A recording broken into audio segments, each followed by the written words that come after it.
Hello everyone, कैसे आप सब। मैं हूं आपका होस्ट शेफ धीरज और आज इस वीडियो में हम लोग बात करने वाले हैं एग्स के, अंडे के डिफरेंट यूजेस के बारे में।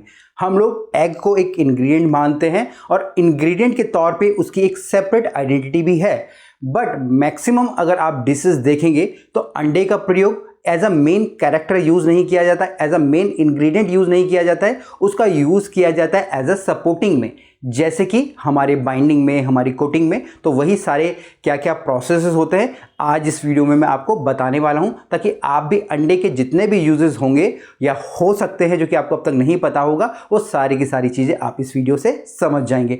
वीडियो को आपको एंड तक देखना है। दूसरा, जो भी प्रिपरेशन मैं आपको इसमें बताने वाला हूं, ठीक है, उससे रिलेटेड या फिर हमारे कॉन्टिनेंटल कुजीन से रिलेटेड बहुत सारी हमारी ई बुक्स भी हैं जिन्हें कि आप ले सकते हो। यहाँ पे हमारी जो बेसिक्स की बुक्स भी हैं, ठीक है, हमारी मेन कोर्स की बुक भी है, हमारे जो सीडीपी के लिए ट्रायल्स आपको देने जाने उन सब से रिलेटेड हमारी बुक्स हैं, जो कि आपको हमारे ऐप पे IHM गुरुकुल, जो कि आपको गूगल प्ले स्टोर से डाउनलोड करना है, वहाँ मिलेगी। या फिर अगर आप चाहें तो हमें नीचे लिंक्स के थ्रू व्हाट्सएप पे भी कॉन्टैक्ट कर सकते हैं। तो देर किस बात की है। यहाँ पे सबसे पहली जो फॉर्म है अंडे की जो कि हम लोग यूज करते हैं वो है हमारी बाइंडिंग के लिए। अगर आप बर्गर बना रहे हैं, किसी भी प्रकार की पेटी बना रहे हैं, कोई कबाब बना रहे हैं, ठीक है, या कोई भी मिक्सचर बना रहे हैं, तो मैक्सिमम अगर आपको उसके अंदर बाइंडिंग चाहिए तो आप वहां पे अंडे का इस्तेमाल करते हैं। ठीक है, अंडे के इस्तेमाल से उसके अंदर बाइंडिंग तो आती है, सारे इंग्रेडिएंट जो भी आपके ड्राई इंग्रेडिएंट होते हैं आपस में जुड़ तो जाते हैं, साथ साथ उनके अंदर एक और भी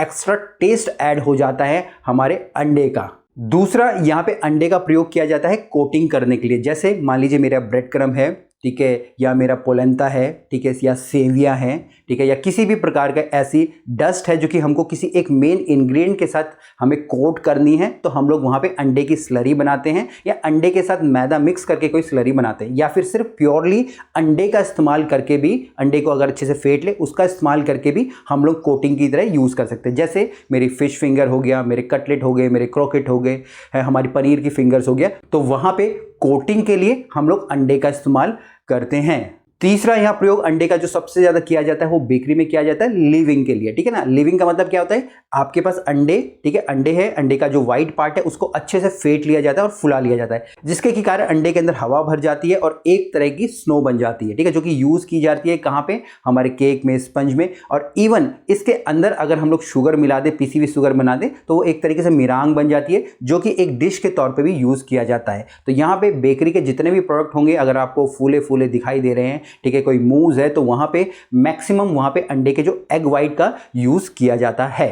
इसके बाद जो सबसे ज्यादा इंपॉर्टेंट है वो है हमारी कॉन्टिनेंटल में सॉस, और यहां पे अंडे का प्रयोग किया जाता है एज अ इमल्सिफायर। मतलब कि जो अंडे का जो येलो पार्ट होता है और व्हाइट पार्ट होता है सेपरेट किया जाता है, और यहाँ पे जो अंडे के येलो पार्ट है उसमें धीरे धीरे धीरे करके क्या हमारा तेल इनकॉर्पोरेट किया जाता है और एक बहुत ही बढ़िया टेस्टी यहाँ पे सॉस बनाई जाती है। ठीक है, चाहे आप हॉलैंडाइज बोल दीजिए, चाहे म्यूनिस बोल दीजिए, और उससे बनने वाले ढेर सारे आप डेरिवेटिव्स बोल दीजिए। तो जो इमल्सिफिकेशन जो एक विधि है जो कि सिर्फ आप किसके, अंडे के साथ ही कर सकते हैं।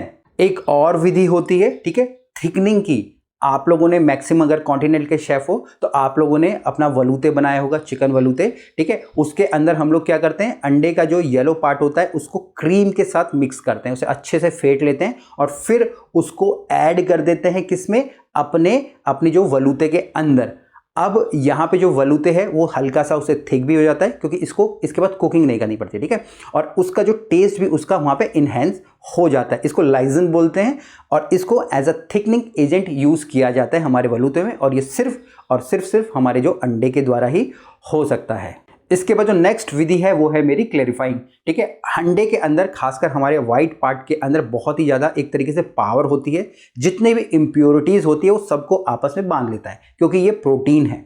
अब जब भी हम लोग कॉन्समे बना रहे हैं या किसी भी प्रकार के लिक्विड को अगर हमें क्लैरिफाई करना है, उसके अंदर की सारी गंदगियों को हमको निकाल के दूर फेंक देना है, तो वहाँ पे अंडे के वाइट पार्ट का यूज़ किया जाता है। जिस प्रकार से हम लोग कॉन्समे बनाते हैं उसके अंदर हम लोग एग वाइट यूज़ करते हैं, तो एग वाइट या फिर अंडे का यूज़ क्लैरिफिकेशन के लिए किया जाता है, और यही एक सबसे बेस्ट इंग्रेडिएंट आप बोल सकते हैं किसी भी लिक्विड को क्लीन करने के लिए। अब सबसे लास्ट पे हम लोग आ गए हैं जो कि हमारे डेकोरेशन का, आप कोई भी कैनपी ले लीजिए, ठीक है, तो वहाँ पे अंडे को आप देखेंगे जो यूज़ किया जाता है, अंडे की स्ट्रिप काट दी जाती है, अंडे का जो अंदर का पार्ट होता है वो निकाल दिया जाता है, फिर अंडे को एज अ बोट यूज़ किया जाता है, जो येलो पार्ट होता है उसका मूस बना दिया जाता है। तो अंडे को अलग अलग तरीके से यहाँ पे डेकोरेशन के लिए भी यूज़ किया जाता है। तो यही सारी जो फॉर्म्स से अंडे के यूज़ किए जाते हैं कुकिंग के अंदर, एक मेन हीरो के अलावा या फिर एक मेन इंग्रेडिएंट के अलावा। कुछ भी क्वेश्चन हो कमेंट्स में नीचे जरूर लिखिएगा। बाकी जो हमारे ई बुक्स हैं उनको जरूर लीजिएगा ताकि आप भी अपने स्किल को और ज़्यादा डेवलप कर पाए। फिर मिलेंगे एक नए वीडियो में, तब तक के लिए जय हिंद।